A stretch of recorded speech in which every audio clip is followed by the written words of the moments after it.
جب 1992 کے بعد تعلیم اور مدارس کو ٹارگٹ کیا کچھ لوگوں نے، سیاسی جماعتوں نے، تو ملی کونسل نے مدارس کنونشن قائم کیا، جس کے بعد پارلیمنٹ میں اس وقت کے وزیر داخلہ LK اڈوانی تھے، انہوں نے خود بیان دیا کہ دینی مدارس کا کسی بھی غلط طریقے سے، دہشت گردی سے یا کوئی غیر قانونی کام سے کوئی تعلق نہیں ہے، یہ صرف تعلیم پر توجہ دے۔ اس کے بعد جب لوگوں نے یہ دیکھا کہ ٹاڈا کے نام پر گرفتاریوں کا ایک سلسلہ لگا ہوا ہے اور مسلم نوجوانوں کی گرفتاری ہو رہی ہے، شخصیات کی گرفتاری ہو رہی ہے، تو ملی کونسل نے ٹاڈا کنونشن بلایا اور اس بات کو کیا کہ ٹاڈا ایک محدود مدت کے لیے بنا تھا، جو مدت ختم ہو گئی ہے، اس لیے اس قانون کو واپس لے سرکار، تو سرکار نے واپس لیا۔ اس کے نتیجے میں سینکڑوں لوگ جو جیلوں میں بند تھے وہ خود بخود ان کی رہائی کا راستہ صاف ہو گیا۔ اسی طرح جب پوٹا کا مسئلہ آیا تو آواز اٹھائی، اخیر میں 2 سال پہلے 3 سال پہلے موب لنچنگ سے جب اقلیتیں اور دوسرے یہاں دلت طبقے کے لوگ اس میں ملوث ہو رہے تھے، ان کی جانیں جا رہی تھیں، تو ملی کونسل نے وہاں موب لنچنگ کے خلاف ایک کنونشن کیا، جس میں سارے ہی مسلک کے لوگوں کو بلایا، ساری پارٹیوں کے لوگوں کو بلایا اور وہاں سے آواز اٹھائی گئی۔ پھر سپریم کورٹ میں مقدمات دائر ہوئے، سپریم کورٹ نے بھی نوٹس لیا، تو وہ سلسلہ ختم ہوا۔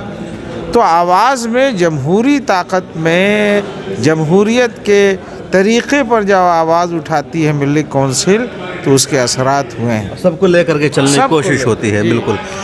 یہ جو میٹنگ ہو رہی ہے چنئی میں، لکھا ہوا ہے 22 یعنی 22واں اینول جنرل باڈی میٹنگ، تو یہ جنرل باڈی کی میٹنگ کیا ہے 22واں ہونے کا ذرا سا یہ بتائیں۔ یہ پہلی بات تو یہ کہ یہ 25 اسٹیٹ میں ملی کونسل کی ریاستی شاخیں ہیں اور ہر ریاست سے اس کے نمائندے ہیں، تو سالانہ اس کی میٹنگ ہوتی ہے ان ریاستوں کے نمائندوں پر مشتمل۔ ریاستوں کی اپنی کمیٹیاں ہوتی ہیں، ضلع کمیٹیاں ہوتی ہیں، تو ان کی میٹنگیں سالانہ ضلعوں میں ہوتی ہیں، لیکن تمام ملک سے جو نمائندے ہوتے ہیں ان کی میٹنگ کسی نہ کسی شہر میں ہوتی ہے۔ گزشتہ سال نومبر میں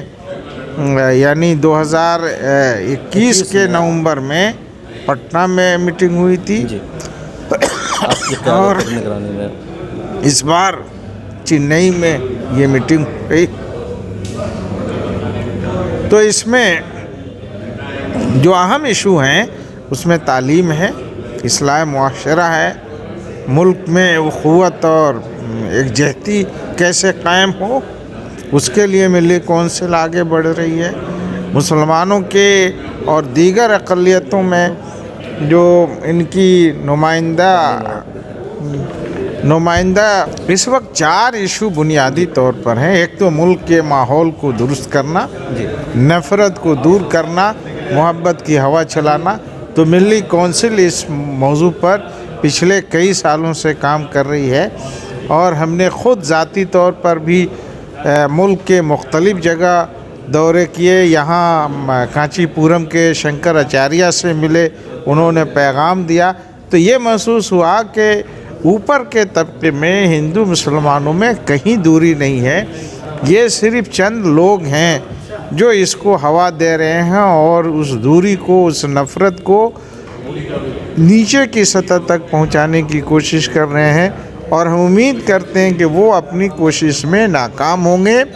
نفرت دور ہوگی اور محبت اور اخوت کی فضا جیسے پہلے تھی ویسے ہی لوٹے گی۔ مولانا، لوگوں کو لگتا ہے، مسلمانوں کو بھی، کہ ملی کونسل شروع میں جس طرح ایکٹیو تھی 1992 کے بعد، جس طرح ملی کونسل فعال کردار ادا کر رہی تھی، اب ویسا کردار ملی کونسل کا سامنے نہیں آ رہا ہے، ملی کونسل ایک طرح سے سست پڑی ہوئی ہے۔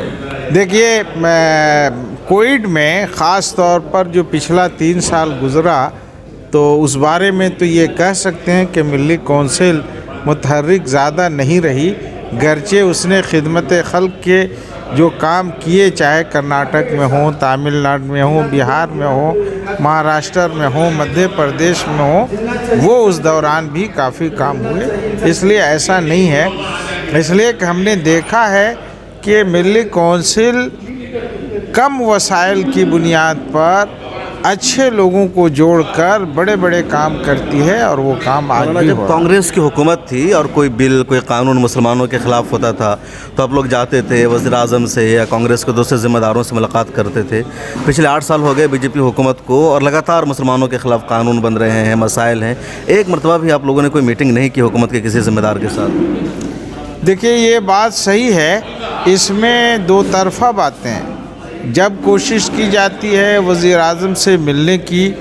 تو ان کے یہاں سے وقت نہیں ملتا ہے، تو ملی کونسل کے افراد وزیر اعظم سے تو نہیں ملے، لیکن دوسرے لوگوں سے تو پورے ملک میں برابر ملاقات ہوتی رہتی ہے۔ اور ایک وجہ یہ بھی ہے کہ ہمارا جو موجودہ مرکزی حکومت کا نظام ہے، وہ اس کی بنیاد ہی ملت کے اور اقلیتوں اور مسلمانوں کی مخالفت پر ووٹ کی سیاست ہے، اشتعال انگیزی ہے۔ اس لیے ہم لوگ چاہے ان سے مل کے ہو یا بغیر ملے ہو، لیکن اپنی بات ان تک پہنچاتے رہتے ہیں،